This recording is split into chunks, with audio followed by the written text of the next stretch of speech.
Ahí estamos nosotros, en el medio del ruido. En el medio hay un hecho y distintas miradas. En el medio hay un hecho y muchas verdades. En el medio hay mensajes y miradas. Y nosotros estamos ahí.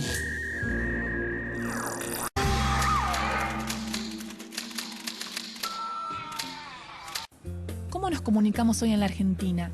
¿Y cuáles son los procesos comunicacionales necesarios para una convivencia más democrática entre emisor y receptor? Nos comunicamos bastante mal, en verdad, porque no siempre la idea de comunicación o la conciencia de la comunicación está presente. La idea de comunicación, o si nos comunicamos, está como atravesada por unas cuantas variables. Primero, la necesidad urgente de expresarnos. Y por otro lado, las realidades donde son muy pocos y muy concentrados los que pueden emitir y que lo suyo vaya alrededor a lo largo y ancho del planeta. Nos comunicamos de una enorme diversidad de maneras.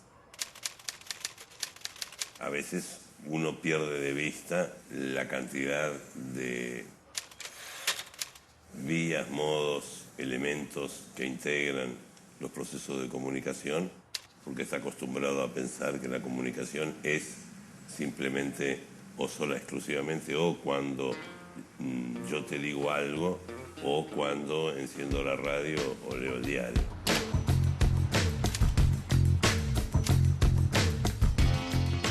¿Cuál es la mirada académica sobre los procesos que rigen nuestra comunicación? ¿Y cómo analiza un profesional las causas profundas de la desigual relación entre el receptor y el emisor en nuestra sociedad? Vamos a hacer un recorrido por algunas de las teorías que se han utilizado a lo largo de los años en la comunicación.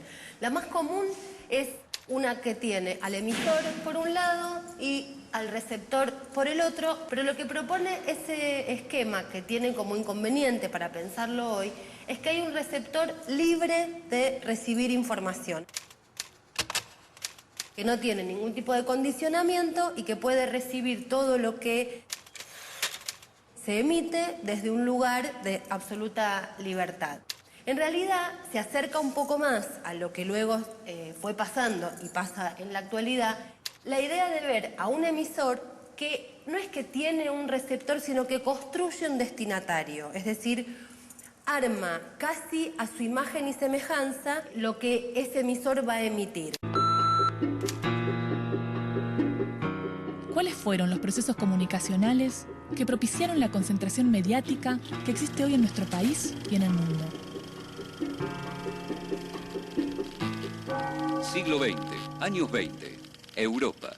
Surge la teoría de la aguja hipodérmica, elaborada a partir de estudios de enfoque conductista, para analizar la influencia de los mecanismos de propaganda en la participación ciudadana durante la Primera Guerra Mundial. Se presenta a los medios de comunicación como omnipresentes, frente a una audiencia homogénea y manipulable. Sobre esta base, el ministro nazi de propaganda, Joseph Goebbels, promueve los 11 principios de la propaganda. El primero, adoptar una única idea, un único símbolo, individualizar al adversario en un único enemigo. 1948, Estados Unidos. Shannon y Weaver presentan el primer modelo matemático de comunicación. Emisor, transmisión, canal, receptor, destino. Un modelo lineal de aplicación universal que describe la comunicación entre seres humanos, máquinas o sistemas informáticos. Se exponen 3 niveles. El técnico, que refiere a cómo se traslada el mensaje y cuáles son los efectos del ruido. El semántico, vinculado a cómo llega el mensaje a destino. Y el pragmático, donde se analizan los efectos de la comunicación, la influencia y la efectividad del mensaje. 1949. Harold Laswell, continuador de la teoría de la aguja hipodérmica, desarrolla la fórmula conocida como el paradigma Laswell. ¿Quién comunica qué? ¿Por cuál canal? ¿A quién y con qué efecto? Sus estudios se centran en la influencia de los medios en el proceso de creación de la opinión pública en las sociedades industriales y postindustriales. Norbert Wiener rompe el modelo anterior proponiendo un esquema circular, donde el retorno es la única forma para que el modelo pueda ser aplicado en la comunicación humana. Estas teorías suponen a las personas como elementos activos en el proceso comunicativo. Desde concepciones matemáticas se llega a la idea de retroalimentación o feedback. Década del 50. Cobra auge la teoría crítica de la Escuela de Frankfurt. Frente a los estudios empiristas y funcionalistas, Walter Benjamin, Theodor Adorno y Max Horkheimer, de corriente marxista, investigan la comunicación de masas y se preguntan cómo es, quién la controla y en beneficio de qué, poniendo de manifiesto el vínculo entre las formas que adopta la comunicación y el sistema capitalista. 1960. Reino Unido. La Escuela de Birmingham aspira a comprender y explicar la articulación entre clase social y práctica cultural. Estudia la manera conflictiva en que los medios intentan reproducir el status quo, así como las manifestaciones culturales son claves para comprender las reacciones de los procesos de comunicación. 1966. El filósofo canadiense Marshall McLuhan introduce el concepto de la aldea global.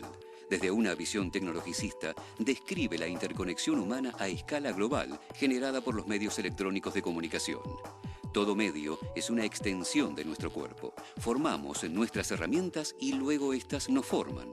Su fórmula se consagra en la famosa frase «El medio es el mensaje». Finales de la década del 60. Se inician los estudios de la Escuela Latinoamericana de Comunicación. Con fuertes críticas a las corrientes norteamericanas y acercamientos a la Escuela de Frankfurt y a los estudios culturalistas, se desarrollan los primeros trabajos dedicados a pensar la especificidad comunicacional de nuestros países. Se denuncian las grandes concentraciones mediáticas y el desfasaje entre los modelos tecnológicos importados y las condiciones de recepción local. Década del 70. Se desarrollan los primeros estudios de comunicación alternativa. Al análisis de los intereses del emisor y los dueños de los medios se suman trabajos tendientes a pensar y generar medios contrahegemónicos. El objetivo es disputarle a los medios masivos la construcción social del sentido. 1973. Con el foco de análisis sobre la actividad periodística surge la teoría de la agenda setting, que plantea la influencia de los medios de comunicación sobre el público al determinar qué historias poseen interés informativo y qué importancia se les da. Los medios pueden no acertar al decirnos cómo pensar sobre un determinado tema, pero sí nos dicen sobre qué pensar al excluir determinados temas de la agenda noticiosa. 1990. Alemania. Los estudios de la recepción ejercen una gran influencia en Europa occidental porque centra su estudio en las audiencias. El receptor no es ya un sujeto que responde linealmente al estímulo de los medios, sino que interpreta los significados a partir de un bagaje cultural previo. El objetivo es explicar por qué algunos aceptan ciertas interpretaciones de un texto mientras otros las rechazan. En la actualidad, el amplio poder de decisión que se adjudica al receptor durante la década de los 90 es puesto en discusión.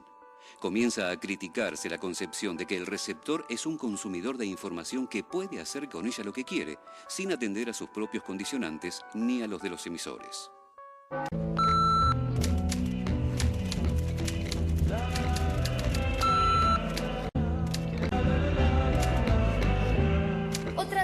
De los modelos de comunicación es el que se llamó la teoría de la dependencia, en los años 60, 70, donde teníamos la idea de que había un emisor absolutamente todopoderoso y que está muy relacionado con la idea de pensar quiénes son los dueños de la palabra, los dueños de la propiedad. El informe McBride, que es un informe de la década del 70, fines de la década del 70, lo que justamente explica es que el 20% de los medios de comunicación sí emite el 80% de los mensajes, es decir, en manos de muy poquitos está casi todo concentrado. Y esta idea también tiene mucha relación, si bien no es exactamente contemporánea, con lo que se llama la teoría de la aguja hipodérmica. ¿Qué quiere decir eso? Que hay un emisor absolutamente todopoderoso que casi como si fuera como una vacuna nos inocula una información y hay un receptor o un destinatario sin grietas, que no puede más que tomar todo lo que le dan.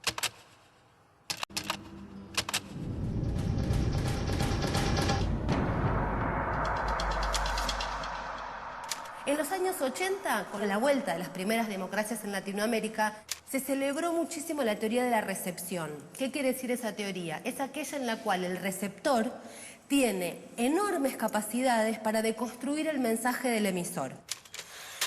Y se da un esquema, o se propone en esta teoría, un esquema con una especie de doble vía. Un emisor que emite mensajes y un receptor que los recibe y puede también emitir mensajes, es decir, la verdadera idea de la comunicación. ¿Qué es la comunicación? Una avenida de doble vía, ¿no? Alguien que emite y otro que puede contestarle.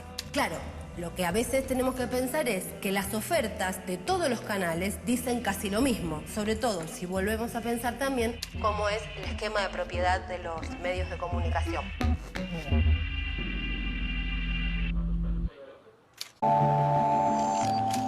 Yo lo que diría para pensar un esquema como sería el esquema actual de la comunicación es un poco utilizar varios de los elementos que nos han dado algunas de estas teorías de la comunicación. Tenemos un emisor que sigue siendo en el mundo absolutamente poderoso respecto de cómo son los receptores o destinatarios. ¿En qué sentido? Que se mantiene lamentablemente este esquema de el 20% de la información es la que nos brinda lo que conocemos al 80% de las personas en el mundo. Es decir, sigue estando concentrado en muy pocas manos. Y acá entonces nos damos cuenta que muchas veces la recepción de la información no es sinónimo de conocimiento. Podemos recibir muchísima información y al mismo tiempo desconocer quizá más que nunca. La pregunta de cómo se crea una relación menos desigual entre emisor y receptor a mí me remite a pensar en una relación menos desigual entre clases y sectores sociales en la sociedad primero. No puedo dejar de hacer esta aclaración. Hay que pensar, me parece a mí, que no puede haber una relación más simétrica entre gente que comunica y gente que escucha, por decir escucha o ve, etcétera, si no hay una sociedad más justa y más igualitaria. Yo creo que todos vamos a hacer en un momento, y de hecho toda la conferencia tecnológica va a eso, emisores y destinatarios. Lo que hay que elevar es de alguna manera el nivel, digamos, el contenido de esas audiencias y de esas ofertas que hay. La verdad, y siempre sigue siendo la llave, es la educación.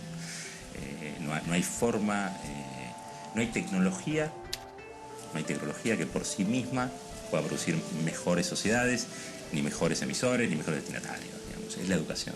Sigue siendo la escuela, y sigue siendo la escuela fuertemente articulada con estas nuevas tecnologías, fuertemente articuladas con la política. No con la política en abstracto, con la política real. Las sociedades necesitan más políticas, hay que politizar más a las sociedades. Y también hay que darle mayores recursos, pero no solamente económicos, recursos técnicos, teóricos, para que puedan abordar esto que cada vez se pone más complejo.